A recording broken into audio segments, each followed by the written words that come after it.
C'est la délégation régionale de la Chambre de commerce, d'industrie, des mines et de l'artisanat du Cameroun, CECIMA pour l'Ouest Cameroun, qui a abrité le lancement du programme Archipelago Youth and Gender Connect 2020-2022 dans la région de l'Ouest Cameroun.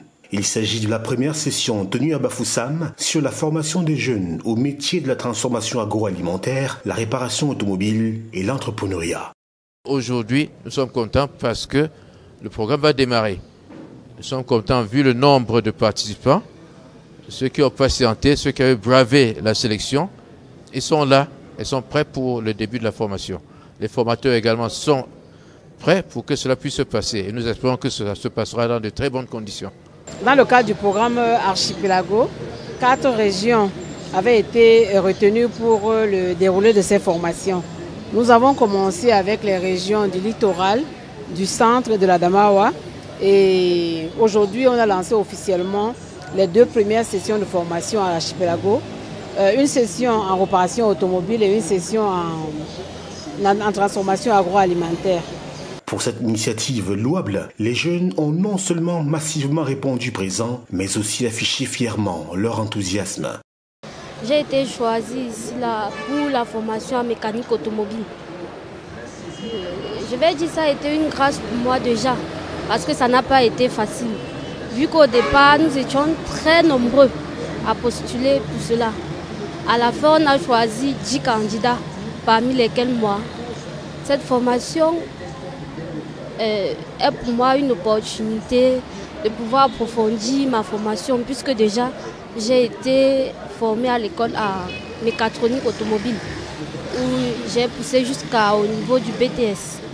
Donc ceci va me permettre de m'insérer dans le monde professionnel, de faire quelque chose de plus pratique, puisqu'à l'école c'est un peu plus théorie.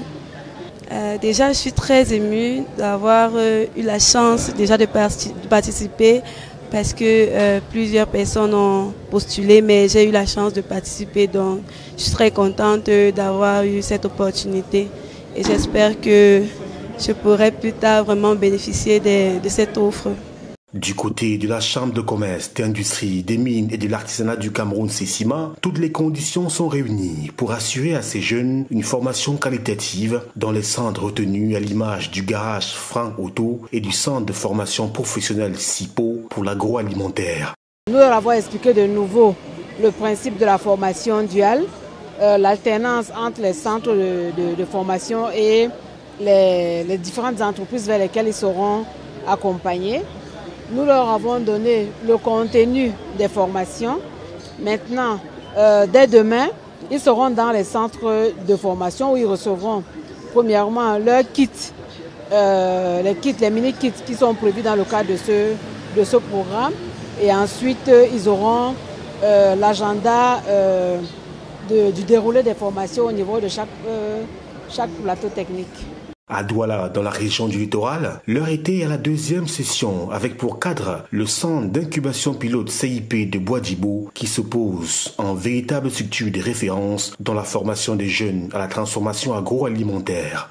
De la 2e section, dont on commence à avoir déjà l'expérience, dont on a essayé d'écouter ceux qui veulent suivre cette formation cette fois-ci. On les a écoutés parce qu'on a déjà les ressortissants qui sont déjà installés et on veut déjà démontrer que pour nous, ce n'est pas un au hasard pour qu'on fasse. Nous faisons ce programme pour amener les jeunes à quitter le chômage. Durant 4 mois, les jeunes seront outillés sur les techniques liées à la transformation agroalimentaire de différents produits selon une formation duale, soit 30% de théorie et 70% de pratique. Et ce ne sont pas les motivations qui manquent. Eh bien, cette motivation part de 2 points essentiels.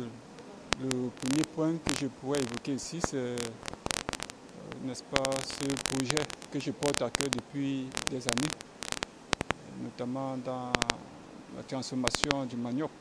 Idem à Obala, dans la région du centre, où l'Institut agricole d'Obala, IAO, était le théâtre de la cérémonie de lancement de la 2e session axée sur la formation au métier de la transformation agroalimentaire avec un panel très varié. Ici, dans le cadre du projet, nous sommes spécialisés dans la transformation du cacao et dans la transformation de fruits. Déjà, nous constatons que ici, dans la zone du centre, c'est une zone où la production du cacao est très importante. mais aucune technologie n'est mise en place pour la transformation. Déjà, nous montrons qu'à partir de nos fèves de cacao, on peut produire du beurre du cacao, on peut produire des fèves de canne nips, on peut produire des caramels de cacao qui peuvent être consommés. Au-delà, on va jusqu'à produire du chocolat, à tartiner du chocolat croqué. En Ngaoundéré, dans la région de la Damawa, était à l'ordre du jour l'évaluation à mi-parcours des jeunes apprenants, le coup d'envoi de la première session de formation ayant déjà été donné depuis quelque temps en réparation automobile. Il est judicieux de souligner que cette opportunité de formation des jeunes âgés entre 18 et 40 ans rentre dans le cadre du programme Archipelago financé par l'Union européenne et qui se matérialise à la faveur d'une convention signée entre la Chambre de commerce, d'industrie, des mines et de l'artisanat du Cameroun, Sessima, et la Chambre des métiers de l'artisanat des pays de la Loire en France. Un véritable tremplin pour l'auto-emploi ou du moins l'emploi jeune au Cameroun.